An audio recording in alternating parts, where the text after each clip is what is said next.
dito ba? Usapin ko lang muna si Jeka mga kaibigan at bantayan niyo po yung mga payong bibigay ko, ha? Dahil mga masaway ako dito.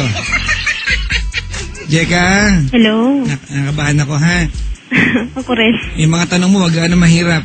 Hindi, Andito si Mama Ali sa booth ngayon. Wow. Oo, di ba? Yes. Makayas ka dyan, kinakabahan nga ako eh. Ako rin. Antuwa ka pa? Hindi. Siyempre, diba?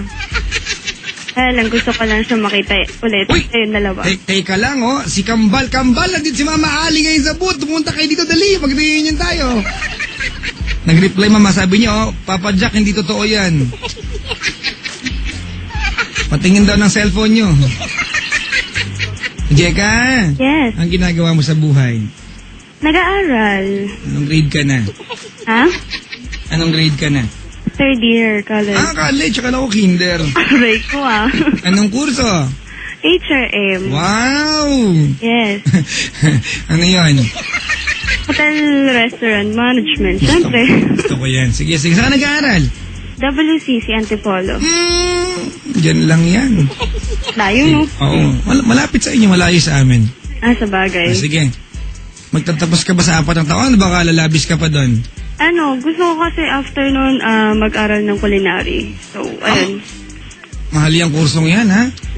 Like, kaya lang. Mahal yan. Pang-filingan na isda, mahal na eh. Gusto pa kaya? Diba? Mahal yan, diba? Tama. Pero pag nakatapos ka niyan, tataba ka. Payat ko pa nga rin eh. Ha? Ang payat ko pa rin. Magandang kurso yan. Sige, dili, kwentuhan mo ako. Ayun nga, gusto ko ng advice kasi nga, may naging boyfriend ako. Tapos, yung guy na yun, nakilala ko siya since elementary pa ako. Siguro grade 3. Grade 3 ako no, nakilala ko siya. Tapos yung kapatid nung guy na kasi nun, classmate ng ate ko. So, yun nga, may something kami dati. Tapos biglang nung graduate ako ng elementary, nagkaroon kami nawala yung yung communication namin sa isa't isa. Tapos, yun nga, wala na kaming communication. Tapos, last month, Teka lang. Nalito ako, katext ko si Kambal eh. Gano'ng katagal naging kayo? Naman, 1 month. 1 month lang. 1 month lang? Oo. Dapat ka naghiwalay? Tawag dito, ang sabi niya kasi sa akin, naka-karma na daw siya. Ikaw yung karma niya. Parang gano'n na nga ako yung sinisisi niya. So, ano meron sa'yo? Bakit? Sumpa ka ba? Gano'n? Hindi. Bakit? Ang sabi kasi ng classmate niya sa akin, nag-message kasi sa Facebook ko.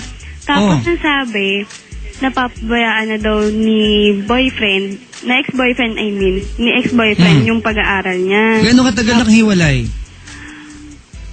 Kahapon lang. Sino nakipag-break? Siya. Siya yung gumave up. Ikaw, naku, patay. Ang sakit, diba? Sakto lang. Hindi kasi all na effort, diba? Biglang nawala, bigla. Tapos yun nga, nagulat na lang ako na nag-text siya sa akin, sabi niya, ayaw na daw niya kasi... Ganon na lang, ayaw na niya? Oo, alam naman niya kung gaano ko siya kamahal. Anong oras ka nag-break kahapon? Ha? Anong oras ka nag-break kahapon? Gabi. Gabi. Mula kagabi, nag-check ka na ba ng Facebook mo? Oo, ngayon nga naka-online ako. Anong status niya? Single. Single. Oo. Okay, wala na. Ayaw na talaga niya sa'yo. Oo nga, pero nasasaktan lang ako. Pero yun nga, sabi niya sa akin, hintayin ko daw siya. Parang ang gulo, diba? Doon ka sa waiting shed para may dilim. Oo. Nag-aantay ka pala eh. Pero may nararamdaman kasi ako na may girlfriend siyang iba. Hindi ko alam kung anong gagawin ko. Kung pupunta ba ako sa school nila o... Sabi na lang niya yun, antayin mo siya, di ba? Sabi na lang niya yun, huwag ka na mag-antay. Diba? Yun nga. Tapos sobrang nainis na sumama lang yung loob ko kasi nga yung Monday sobrang okay naman kami. Pumunta ako sa school nila kasi surprise ko nga siya dahil naman sa ringa namin. Oo. Tapos yun nga, sabi niya kasi siya pupunta sa school ko. Ang aga ko nag-out noon, vacant. Vacant kasi namin yun. So, maaga. 10:30, vacant ko na sa school. Tapos pumunta ako sa school nila, surprise ko, tinext ko siya, tinawagan ko pa. Oh, Yung gamit lahat mo kong load ha, text nun. na tawag pa.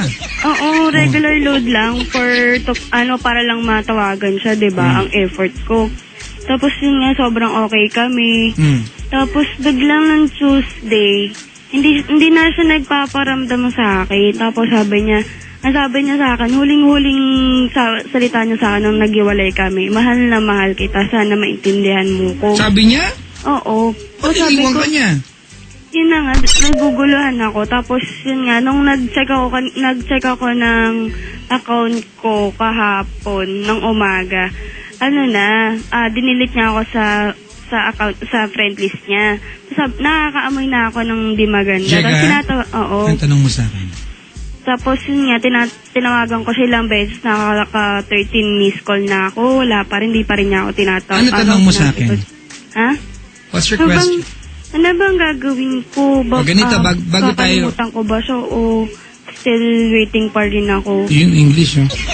Kaya mo, wala, may ganyan ka eh. Hindi kasi syempre yung sakit-sakit eh. Minsan na lang ako magmahal tapos ganun pa. Kung nakikinig siya na message sa kanya. Bago kita payuhan. Ayun. Kapangalanan na kita, Archie Encarnacion. Ayun. Sana, saray ko sana naman, naisip mo kung ano yung mararamdaman ko, diba? Lahat ng effort ko binigay ko sa'yo. Hindi ako pumasok ng last subject ko para lang sa'yo. Diba? Alam mong major ko yun, hindi ako pumasok para lang i-surprise kita. Ganito pa yung gagawin mo, sasaktan mo ko. Ano pa bang kailangan kong gawin para paramdam sa'yo na mahal talaga kita? Tapos ngayon, ginugulo mo yung utak ko. Ang sabi mo sa akin, hintayin kita. Ano nababasa ko yung mga message, mga friends mo sa akin, diba? Ang sakit-sakit na kasi eh. Sana naman ipaliwanag mo sa akin kung ano ba talaga ang gusto mong sabihin sa akin o iparating. Gusto, binay ka na niya ba inaantay mo? Ha? Binay ka na niya. Ano inaantay mo sabihin pa sa'yo? Hindi, ang gusto ko lang ipaliwanag niya sa akin kung bakit niya ginawa sa akin to. O halimbawa, wala na talaga siya nararamdaman for you. Kailangan paliwanag pa sa'yo yun? Kasi until now, ang gulo pa rin ang utak ko eh. Jeka, the day ba na in love ka sa kanya, kailangan ba paliwanag mo sa ibang tao na in love ka sa kanya? Diba hindi? Nakikita naman ng ibang tao. Sagutin mo yung tanong ko, dapat paliwanag mo yung sarili mo pag na in love ka? Kasi, Pag na-fall out of love ka, di ba, same thing goes. Di mo rin ka nang paliwanag sa sarili mo. The good thing is, naging honest siya sa'yo. Ayaw na niya, kaysa naman pinaasa ka niya. Di ba? Talagang wala na. Gagawin, pipilitin natin siya. Gusto mong pilitin natin siya? hindi. Gusto mo bang balikan ka niya kahit napipilitan siya, kahit wala siyang feelings para sa'yo? Hindi. Di ba mas maganda naging honest siya sa'yo? Gusto mo tulungan kitang convince siyang balikan ka kahit awa lang nararamdaman? Hindi. Ayoko. Ayaw mo. Isa na lang sasabihin ko sa kanya. Ito na lang. Itong isang-isa na lang. Sige, isa lang ha. Ayun nga. Hops, tama na. Isa na yon. Grabe. Ano ba? Hindi. Pag nakita na lang kita ulit, starting today, for me, you're a stranger na. Thanks na lang sa love mo. What? No, Blue. Nari ka ba? Hindi totoo yan. Goodbye. Seryoso ako. Ooh. You're a stranger na. Kalimutan na kita. So, starting ngayon, Yes. 9:43. Yes. Hindi Ha? na ako magbo-boyfriend ulit. Kahit kailan? Yes. Sige. Promise. Pag nag-boyfriend, isusumpay natin yan, ha? Sumpa ako. Hindi ka nag-boyfriend kahit kailan. Di na. Pag nag-boyfriend ka, pag sinuway mo yan, mangangalawang yung kwan mo, ha? Gusto mo? Hindi na ako magbo-boyfriend. Mangangalawang yan, ha? Tama. Maglilik yung ano mo. Yung ano? Basta, maglilik yan. Okay. Ano ka ba? Siyempre ngayon lang yan. Bitter ka, ate. Siyempre, mahal ko siya dati. Hindi na. Hindi na. Ang bitter ko. Sorry. Sobra. Walang gamot dyan sa bitterness.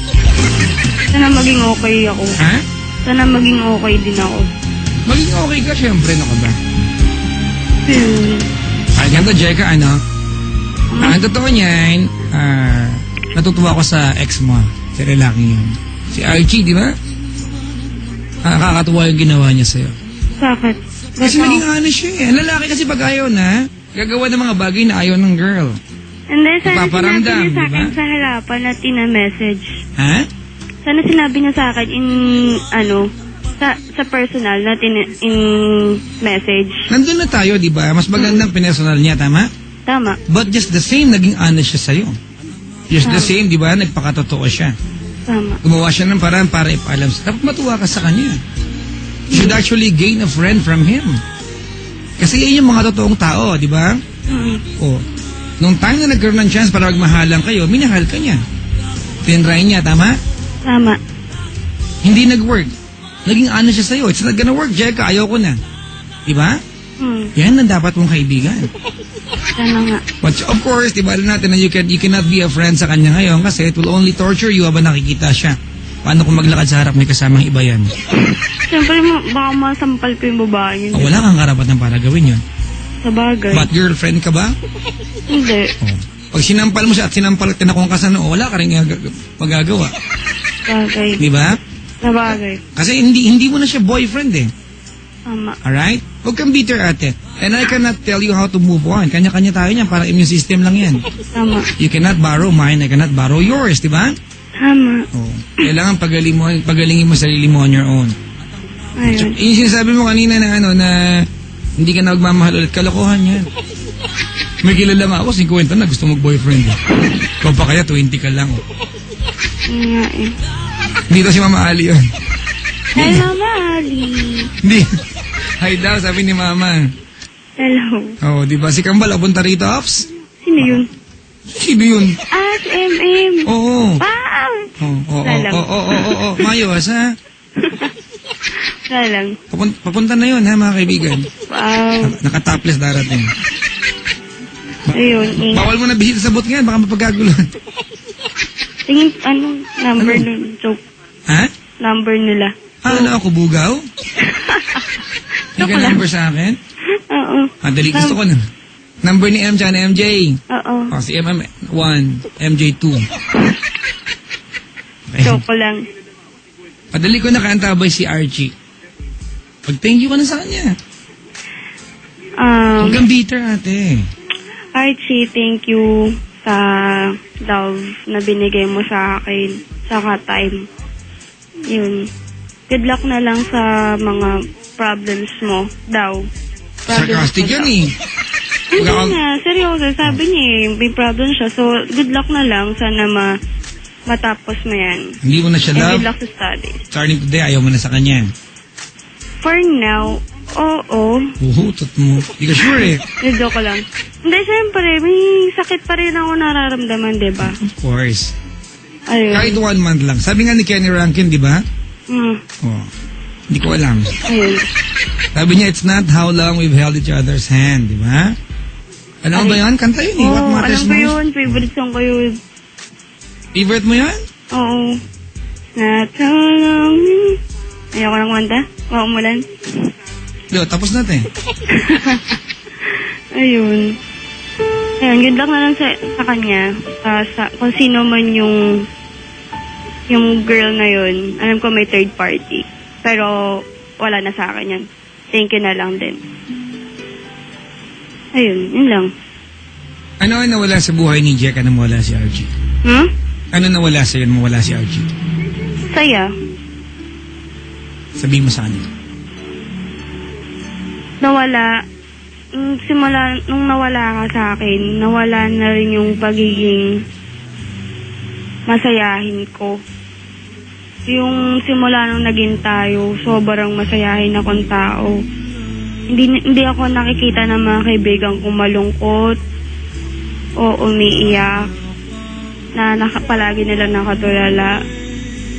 Hindi na nila ako nakikita nun. Pero simula nun, masayahin na ako. Pero ngayon, binalik mo ulit.